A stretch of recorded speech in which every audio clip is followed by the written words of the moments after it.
রাগের মাথায় আপনি সন্তানকে বললেন তুই মর, ফেরেশতারা বলল আমিন। তোর ভবিষ্যৎ অন্ধকার, ফেরেশতারা বলল আমিন। রেগে মেগে আপনি আপনার মেয়েকে বললেন জীবনেও তোর কপালে স্বামীর ভাত জুটবে না, ফেরেশতারা আবারও বলল আমিন। আচ্ছা, আপনি না সেই ব্যক্তি যে তার নিজের জীবনের চাইতেও সন্তানকে বেশি ভালোবাসেন? আপনি না সেই ব্যক্তি যে তার সন্তানের জন্য হাসতে হাসতে নিজের জীবনটাও দিয়ে দিতে পারেন?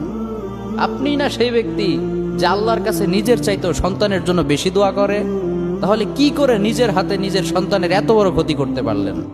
Doesn't make any sense. Common sense বলতে কিচ্ছু নাই আপনাদের। আপনারা কি জানেন না আপনাদের রাগের মাথায় বদদোয়া করাগুলো ফেরেশতারা আমিন বলে? দাওয়াতুল ওয়ালিদ আলা ওয়ালাদি, বাবা মা তার সন্তানের জন্য যেই দোয়া করে সেটা ভালো হোক কিংবা বদদোয়া হোক, আল্লাহ সেটাই কবুল করে নেয়। এজন্য খবরদার, নেভার কার্স ইউর চিলড্রেন। রাগের মাথায় কখনো সন্তানকে অভিশাপ করবেন না। খুব বেশি রাগ উঠে গেলে তার জন্য উল্টা